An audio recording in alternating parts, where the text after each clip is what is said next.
June already? Well, I sure can't. My kids officially started summer today. Last day of school was yesterday, and we are in the game for summer and summer plans. And do I have it all figured out? Absolutely not.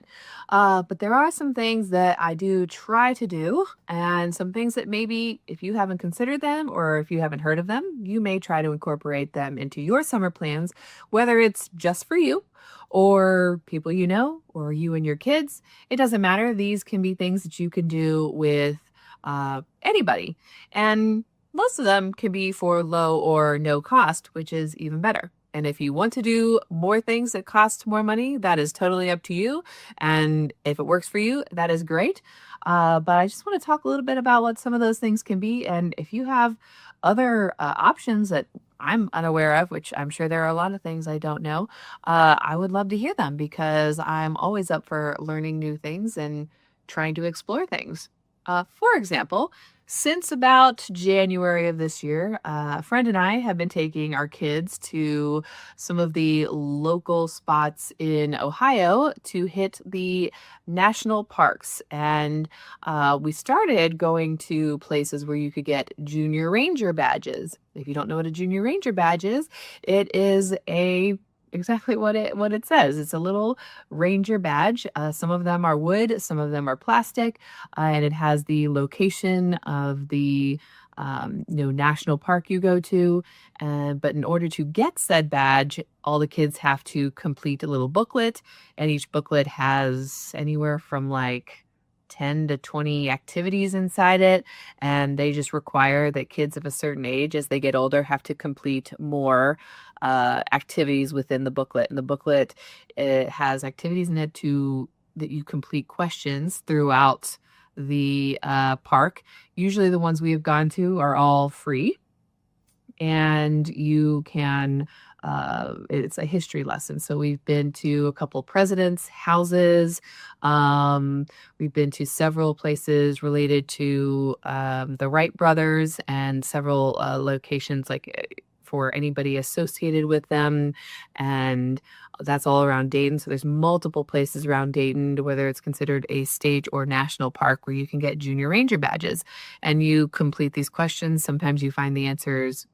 Well, most of the time you find the answers throughout the museum or within some of the pamphlets or packets that are there. And they're not easy questions, let me tell you. So if you have some ADHD kiddos like we have, it can be difficult to get them to focus. But it is a fun thing to do, and they can collect badges. And if you feel inclined, you can pay a little money and you can buy the National Park book, which I did as soon as I learned there was a book, and I could get stickers and I could get stamps. And then I also figured out that I had been to several other national parks that were considered national parks that I was unaware of, where I would like to get my stamp because I've been there and I've learned things and I didn't know that it existed. So you could probably do that too. So whether you are in Ohio like I am, or whether you are around the country, you can take yourself and your kiddos to get these junior park ranger badges. Now, if you're an adult, I don't think you can technically qualify for a badge, but they may let you have one. I don't know. You'd have to ask them. But you can also go and get a little sticker, a little stamp for maybe the adult book that you have, or a family book. That's what I'm doing. We're keeping a family book and seeing how many places we can go to. So far, we've just hit Ohio. But that is something you could do this summer. You can try to get the national parks in your area. And these aren't the big parks. These aren't the, Grand Canyon and, Glacier National Park. These are, like I said, like presidents' houses and the Wright brothers' house and things of that nature that are typically free to go to or low cost. Another program that you could do, at least here, in Ohio, and I'm assuming most places around the country, the libraries have their summer reading program, and many of them have prizes that you can earn. The more you read, the more books you read, the amount of time. Some do it by book, some do it by time. And you track that and you can win prizes, and you can be entered to win more prizes. So that is something that you can do that is free. You can get your books from the library, you can read your own books, and you can set goals, whether it's through the program itself or it's maybe goals in your house.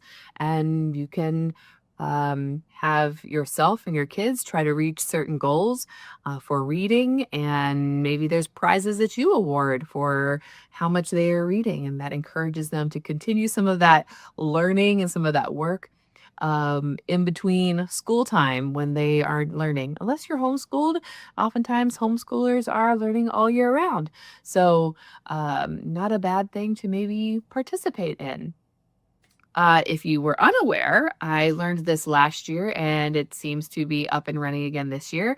Our second lady, 𝐂𝐮𝐲 Vance, has a reading program and you can sign up for that. It is free as well. And all you have to do for that one is read 12 books between now and I think it's like September. What is it? Not Memorial Day. It is Labor Day in September. I think that's around the time when it stops. So you have to read 12 books. You fill out the form. You list your 12 books. You answer a couple of questions. You submit it. They will be sent a certificate and a bookmark and some kind of prize that was alluded to. And then you will also be entered to win a trip to the White House. So if that interests you and your kids, that is something that your kids can do. That is for summer reading for your kids. Again, a free thing you can do if you choose to participate. And then there's a program or it has a social media following. I believe there may be a book. It has a website, but it's called 1,000 Hours Outside. And so it's really about tracking how much time you are spending outside. And there are often activities to try to complete and things to try to do while you're outside. So really, for me, the way I try to incorporate that at my house, whether I'm participating in 1,000 Hours Outside, that's a year-long program, not just a summer program. But the way I try to incorporate that is by like taking maybe indoor activities outside. So if we're just all sitting inside reading, I'm like, hey, go outside. Go sit on the porch, go sit in the grass, go under the tree. My yard doesn't really have very many good trees to sit under unless we're sitting out front. But those are things that you could yourself do and you could encourage your kids to do because getting sunlight is good for you, contrary to what maybe you have heard. Yes, you want to wear your protection. If you wear sunscreen, wear that. If you wear protective clothing, that's okay too. But you want to get sunlight, for that vitamin D, and you want to get sunlight on your face and on your eyeballs, especially in the morning, because that helps your melatonin production and that helps serotonin. It helps all kinds of other things in your system to do what they're supposed to do. So encouraging that outdoor activity and even grounding when you're doing that. So I tend to like to go barefoot if I can. And it's only bitten me once as an adult. And I mean, literally, finally last year I got bit by a bee. Stung by a bee once last year walking through my yard barefoot. I will still do it, but I'm a little more cautious. I most of the time pay attention to where I'm walking. Also because I now have chickens and I don't want to step in their poo either. But now I am a little more observant and trying to be aware of the clover flowers and things in the grass so that I'm not stepping on a bee again. That was not fun, but I'm not avoiding it. So I know some people, when bad things happen, they tend to avoid those things that bring that stuff up. But for me, it just brought up some more awareness so that I, hopefully don't have that happen. But it's possible. But grounding is good for you. It connects you with the earth. And we are all, and I could never keep it straight, whether we are positively or negatively charged. And when we touch the earth, it kind of makes that neutral, is my understanding. And so being able to be grounded, physically touching the ground with your skin is a good thing. So if you could do that every day, that will be a good thing for you to try. And I know a lot of people like to go swimming and go to the lake or go pond or river or whatever it is that you do. My kids like to go creeking and doing things like that. Sometimes it's catching crawdads or looking for fish, doing hiking. So we have many metro parks here around town. Again, that's another free activity. So depending on where you are located, you might be able to go to some of those metro parks as well. And the only thing it'll cost you is gas, which is not cheap. I get that. But you're not necessarily having to pay to go to, an amusement park or things like that. You definitely can if you want to, but you don't have to. You can hit up your metro parks, and a lot of them have kids areas. They have the natural play areas, which is like play areas made out of wood and things from the forest, where they also have, just trees and dead logs and things around where they can build things with the stuff from the forest. So that's kind of fun to watch them build a teepee and drag logs around and things like that. So you can have a lot of fun in these places, and you can explore. You could do little scavenger hunt type activities, and it gets you to be one with nature and to get outside. So hitting up those 1,000 hours outside, and engage, if with your kids. But again, you don't have to do it with your kids. You could do it on your own. So if you don't have kids, and all the things that I've talked about, you can do as well. So if it motivates you and it sets a goal for yourself, that is something that can be helpful. Is to, I want to hit all the metro parks in the Columbus area. I think there's like 17 or 18. I've lost track of how many there are. You can get the little passports, so you can get a stamp in them. And some of them have activities, and they want you to do certain activities at each of the places, and you can get a stamp for each of those. And then you can turn that in and you can get a prize. I know that that's how it works here in Columbus for the Columbus Metro Parks. And there are other parks that aren't considered part of the Columbus Metro Park system. So again, whether you're in Ohio, in Columbus, or wherever you are located, there's probably something like that near you. So look into some of those things. And then there are other places that are more learning focused, but you may have to pay for them. So like we have the like children's science centers, and we have the zoo, and we have historical centers and art museums. And then there are the sporting events that you can go to. Now those all typically cost money. So if that is something you are able to do, then those are some other fun things. Maybe you set a goal. Maybe we will go to one sporting event a month, or one, ticketed event a month, or something like that, so that you are checking out new things. Have your kids or yourself create a bucket list of sorts for the summer. And they don't have to be big, grand things. My son did a bucket list in school with his class, and all of them, I think there were like 12 things on there, and I think 7 of them were different states he would like to visit. Well, we will probably not be visiting all of those states this summer. Eventually, we'd love to visit all of them. That would be a great goal to have. But it's something like that, having big things like we're going to visit Maine, or we're going to visit, Florida, whatever. But it could be a certain park you want to go to, or even just a fun activity. I want to blow bubbles. I want to make a bubble the size of a pool. Well, then you might have to look up and explore, how do we do that? That may be a fun activity. Have a balloon fight, go to the pool, invite a friend over, ride bikes.